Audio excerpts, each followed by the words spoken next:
సెక్రటేరియట్ల కంప్యూటర్లు ఉంటాయి, సెక్రటేరియట్ల పనిచేసే ఉద్యోగులు ఉంటారు. వాళ్ళతో చేయించుకునే తెలివి ఉంటే పని చేస్తారు, ప్రజలకు సేవ చేస్తారు.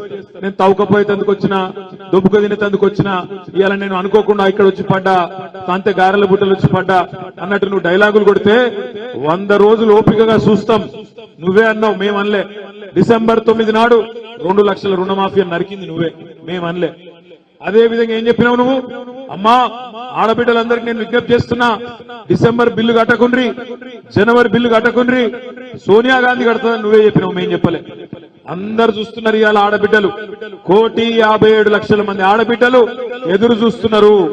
ఏమని?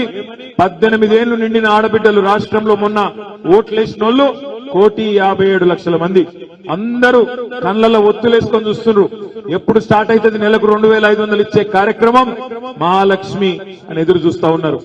ఇంటింటికి 200 యూనిట్లు ఫ్రీ అన్నావు, మళ్ళీ అందులో కూడా కటింగులు పెడతా అంటే ఊకునేందుకు ప్రజలు సిద్ధంగా లేరు. రైతులు ఎదురు చూస్తున్నారు 2 లక్షల రుణమాఫీ ఎప్పుడైతుందని. మేము కూడా 100 రోజులు ఓపికగా ఉంటాం. మార్చి 17 నాడు 100 రోజులు నిండుతాయి. మార్చి 17 తర్వాత 100 రోజుల్లో నువ్వు ఇచ్చిన 420 హామీలు నిలబెట్టుకోకపోతే కాంగ్రెస్ పార్టీకి బొంద దవ్వుడు స్టార్ట్ చేస్తాం. తప్పకుండా బొందలోనే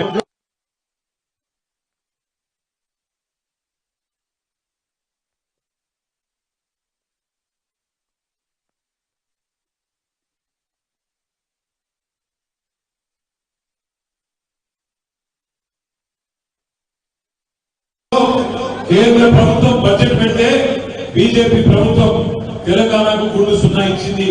ఏమి ఇయ్యలేదు, ఒక ఆరోపి లేదు, ఒక కొత్త రైలు లైన్ లేదు, ఏమి లేదు. కానీ ముఖ్యమంత్రి గారికి నోరు పెరుగుతలేదు, నోటి దగ్గర మాట వస్తలేదు. ఎందుకు భయపడుతున్నావు? మోడీకి నీ చుట్టేమని ఆయన చేతులు ఉన్నదా? కేసులకు భయపడుతున్నావా? దేనికి భయపడుతున్నావు ముఖ్యమంత్రి గారు నేను అడుగుతా ఉన్నా. బీజేపీ మీద మాట్లాడే దమ్ము లేదు కానీ ఇక్కడికి వచ్చి మాత్రం కేసీఆర్ గారి మీద నోటికొచ్చినట్టు ముఖ్యమంత్రి అనే మాట కూడా మర్చిపోయి నోటికొచ్చిన బూతులు తిడతా ఉన్నాడు.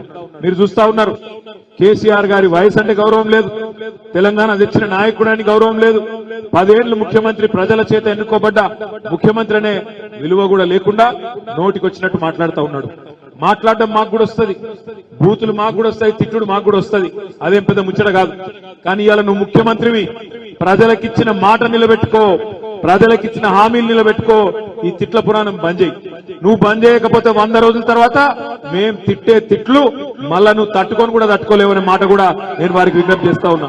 పెద్ద పెద్ద మాటలు. అక్కడనేమో గుంపు మేస్త్రి గారేమో అట్లా మాట్లాడుతున్నాడు. ఇక్కడ మల్కాజ్గిరిలో ఓడిపోయిన ఆయన ఉక్రోషంతో ఆయన కూడా బాగా బాధలు ఉన్నాడు. ఆయన కూయించుకున్నాడు, బాధపడుతున్నాడు. ఓడిపోయినాక తట్టుకోలేక కార్పొరేటర్లకు ఫోన్ చేసుడు, బెదిరించుడు, ఇవిగులో కొడతాం, అవిగులో కొడతాం. నేను మీకు మల్కాజ్గిరిలో ఉండే మా గులాబీ సైనికులకు, మల్కాజ్గిరిలో ఉండే సామాన్య ప్రజలందరికీ నేను చేసే విజ్ఞప్తి ఒకటే, మీకు ఏ కష్టం వచ్చినా తప్పకుండా మా కార్పొరేటర్లు రాజశేఖర రెడ్డి గారు మేమందరం